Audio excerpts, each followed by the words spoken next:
Hi you guys, welcome back, and if you are new here, my name is Noemi. Minimalism can free up your time, your mind state, and also it can free up some money for you, and also it's so beneficial for your health.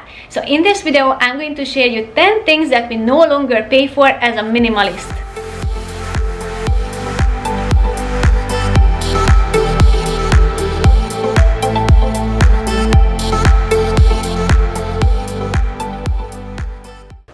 The first thing that we wanted to reduce is a monthly pay for our home phone and one of our cell phone service. And for home phone, we have something that we purchased. It's called the OMA, and basically once you purchase it, you no longer have to pay any money at all, and it's for a lifetime. You're going to get this service for free, and you can keep your phone number as well. So we have our home phone number for over 10 years, and we were able to implement this system on it, and we kept the number. We just no longer pay for it. We can make calls and it's all free.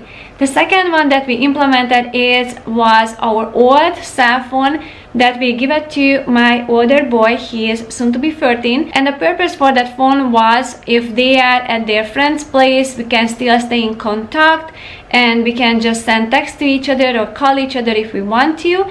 And this service we paid only $1, and we just had to go and install it. It's called a Freedom Pop. Basically we have a limited, it's about a 500 text and some limited calls on it, but still this is all what we needed for my son. We don't need anything more. I don't want him to be on his phone all day, and we don't have to pay a monthly fee for that either.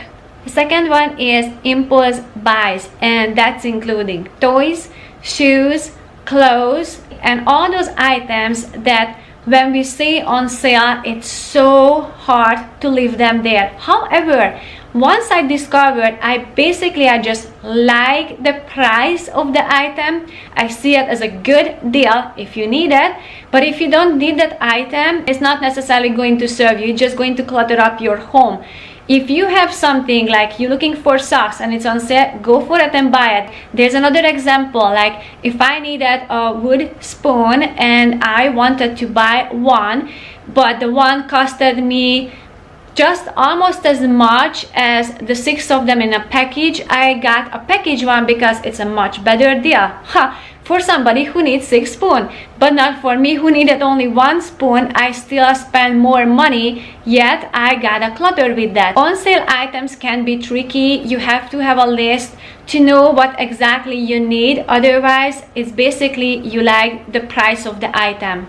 Third one is duplicate with foods and complicate ingredients, and that was something big for us because our kitchen has a high traffic. I cook a lot, so as I simplified my pantry, which I have a video about it, I will link it down below for you guys. I talked about there that I like to rotate my food. So if I have a black bean, I'm not going to buy a white bean just because it's available in the store. I like to rotate it. Also, fancy food, we're going to make that for occasions like birthdays or Christmas. That's when we're willing to put more time and effort and material into our food. Otherwise, on the daily basis, we like to do a simple recipes that requires a less variety of those ingredients that you can only use for specific foods. The fourth one is plastic Tupperware, and basically general it's coming from health things that we wanted to avoid plastic, but I realized how much it affects my shopping habit because I started to get more picky. I only buy the things that are good ingredients or good materials, and that way it's easier to say no to those items that I don't want to buy but I end up buying. And one of them was the Tupperware for the kitchen. I used to like the idea to buy something cute for my boys to pack their lunch therein, and all those rest of the Tupperware that promised me that will keep my foods longer or it fits my refrigerator better. Simply plain, I just use jars, and some of them I have with attached lid, so missing lid problem is solved. And also those jars has a multiple purpose. I can put tea in there, I can put leftovers, I can use them as a glass, I can put smoothies in there, and just endless possibilities. Sometimes I use something homemade solution in there, like a mattress cleaner with baking soda and some essential oils. So they have multiple purposes. And once I purchase them, I don't have to repurchase them, because with the plasticware, they get discolored, they just get yucky, they losing the lids. So you find yourself after a year, it's looking very used, and you just want to switch to a nicer one. The fifth thing that we stopped buying is souvenirs. And we used to buy t-shirts and magnets and all kinds of things because we wanted to keep alive all those memories. We buy something that we would normally buy, we just buy a better of it. It's something that we're going to eat. We started to get into the habit to buy as a souvenir for ourselves to remember the place honey, or something that is a local honey. It's really good, we love it, and it's beneficial for our health. And what would be a nicer way to remember to the place where we went, to eating a local honey from there. So that way we bring something, but we will eventually eat it, so it won't clutter up my home.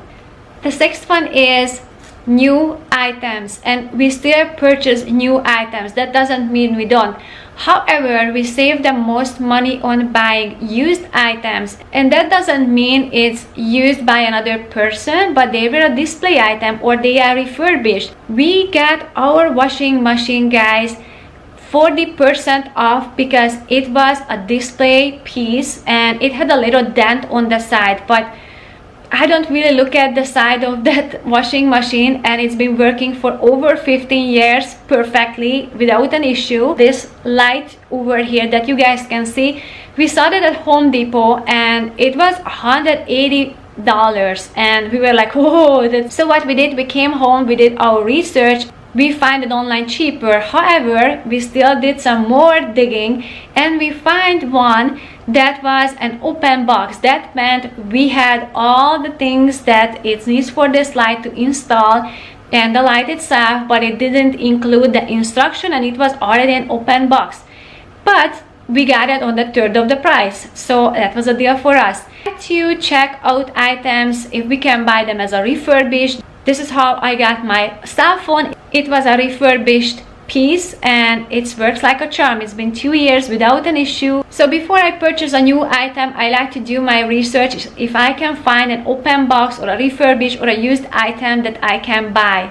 Seventh one is latest gadgets and phones. These days, technology developing rapidly. Basically, you pay for either for the design or you paying for the technology. However, we get to the point with technology that even something phone from 2 years ago do such a great job. I got my phone 2 years ago and have a very good camera. I actually make all my thumbnails with my phone. The actual picture, the editing and putting the letters and everything, I'm doing it with my phone. So that just shows that even phones 2 years ago have the technology that can serve you so well.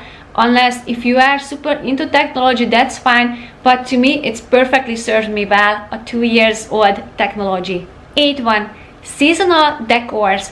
Seasonal decors are tricky because they can set up your mood and it can make your home cozy, but also you can just use them on a limited time. So I'm trying to get tricky with those seasonal decors, and I'm trying to incorporate more things from nature or even from our pantry. That includes for my Christmas decoration, I use lots of pomegranate this year and orange and apple, and I do have Christmas ornaments and very specific Christmas season decor items. I just no longer buy them. I just kept the ones that I love, and if I want to change them up, I just trying to use something not out of the nature, and I just like to spice it up with some pumpkin or fruits or anything that we can eat afterwards. 9th one is cookbooks and books general. And don't get me wrong, I love books. I still own books. But I discovered when we started to use our library more often, the more book we brought out, the more we started to read. Because before I had to think what kind of books I want to buy, because even I wanted to read 3 of them, I was able to afford 2 of them. And once I read it, I didn't read it again. So I rely on the library big time. Like, we bring out about 80 books with my 2 boys. For 3 weeks we have the variety of the books, and what I find with that my boys are more willing to be open-minded to try different books. Before, when we went to the bookstore and we purchased some books, they were like kind of like purchasing a similar items again and again because it was safe to buy, because we knew they like. For example, a Diary of the Wimpy Kid. When we purchased the first one, we bought the second one, and we have all of them. But they had more tendency to keep stuck on one book and keep reading the same book. But now, because we are going to the library, they are more open-minded to try different books. And if we can find the book at the library, or we really love that book, then we purchase it. 10th one is cleaning products. And that was starting out as a health reason why we didn't want to bring it into our home. So as we did things towards to our health, without even realizing, we were started to implementing more simple way to own things in our home. The less plastic I bought, the less toxic chemicals I bought, and I was able to replace them with all homemade cleaners. And I'm going to link you guys down below some of my videos where I show you how I make my cleaning solution. It's all natural, you only need a few of them. But I was a big junkie to buy all the newest, latest cleaning products because I wanted to see if it works better, or generally if it just have a better smell. But now I can personalize them with my essential oils. I can blend the smell, and I can create such a wonderful cleaners that I never looked back. If you guys want to learn more things about what we don't purchase anymore, let me know down below in the comments, because I got lots of them, but I only had time for 10 now in this short video. Thank you so much for watching, and I will see you soon.